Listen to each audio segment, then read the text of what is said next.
Hey there, it's Steve from SeriousKeto.com, and in this video we are making bacon.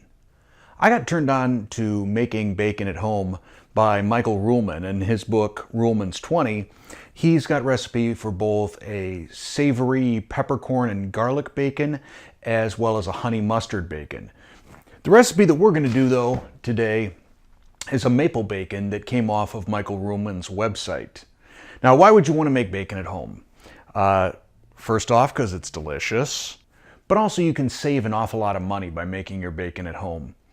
I priced out pre-sliced bacon at Costco, and the average was just a shade over $5 a pound. That means a 10-pound pork belly like this would cost me about $50 to $53 to make. Instead, it's going to cost me $32.60 plus a few ingredients. So what are you going to need? Well, you're going to need the pork belly in about that 10-pound range. You're going to need a jumbo Ziploc bag. You're going to need a smoker, and you're going to need a fridge. And you're going to need the wood chips of your choice. Likely, I'll be using maple.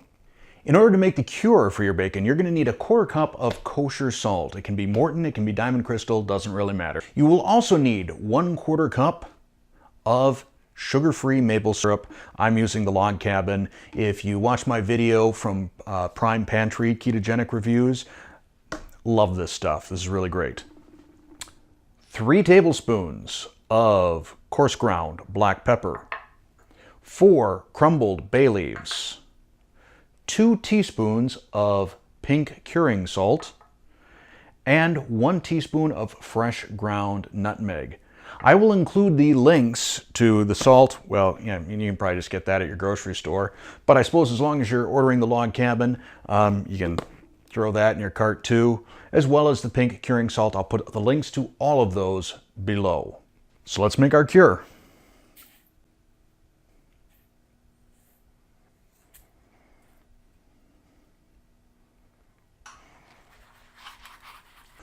Once mixed, your cure is going to have this very thick sort of pepper paste sort of characteristic to it. You're going to want to cut that 10-pound pork belly into 2 fairly equal pieces and pat it dry. One of the things that I learned the hard way in doing this recipe before, don't put the cure on your meat before you put it in the bag. Put it in the bag, that way it kind of contains the mess. We'll rub down the first piece with the cure and then we'll add the second piece.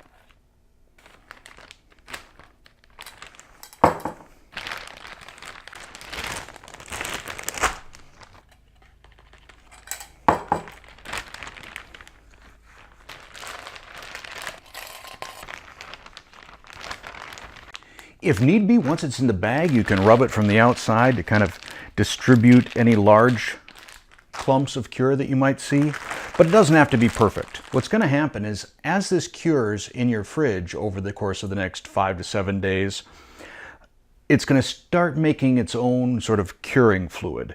And every other day you should get out and kind of redistribute the seasoning and the curing liquid. But for right now, we're just going to get as much air out of this as we can, zip it up.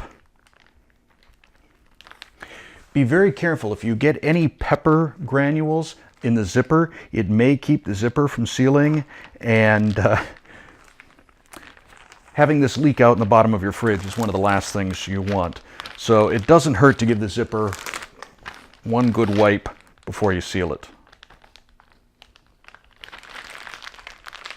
And in fact, if you want to be safe, double bag.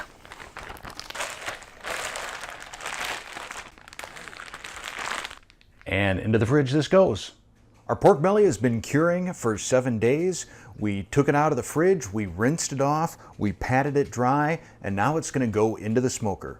We're going to smoke the bacon at 200 degrees for probably 90 minutes to 2 hours.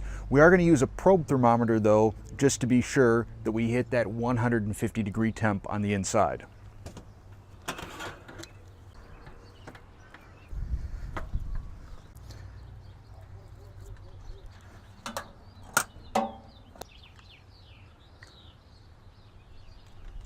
For our smoking wood, we're going to be using maple chips. So we'll check back on this in about 90 minutes. It actually wound up taking us about 2.5 hours to get our internal temperature up to 150.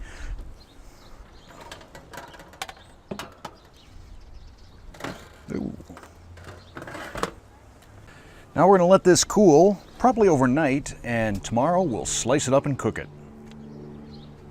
If you decide to make your own bacon, you can slice it with a knife, but I strongly encourage you to get a deli meat slicer. Your slices are going to be a nice uniform thickness, and as a result, they're going to cook more evenly. Let's get to slicing some bacon.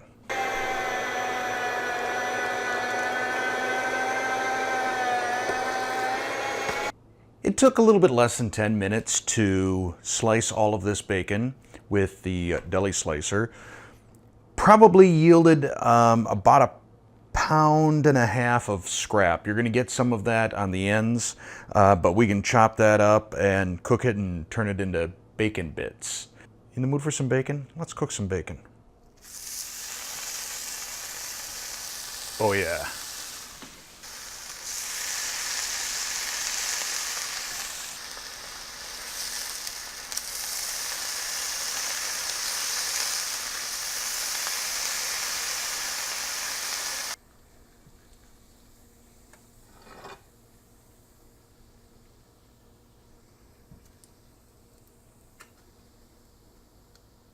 Another thing I recommend, if you're going to be doing any sort of bulk cooking, bulk smoking, bulk food prep, is to get yourself a vacuum sealer. I use the Food Saver, very happy with it. This will be going in the freezer. Let's try out our bacon.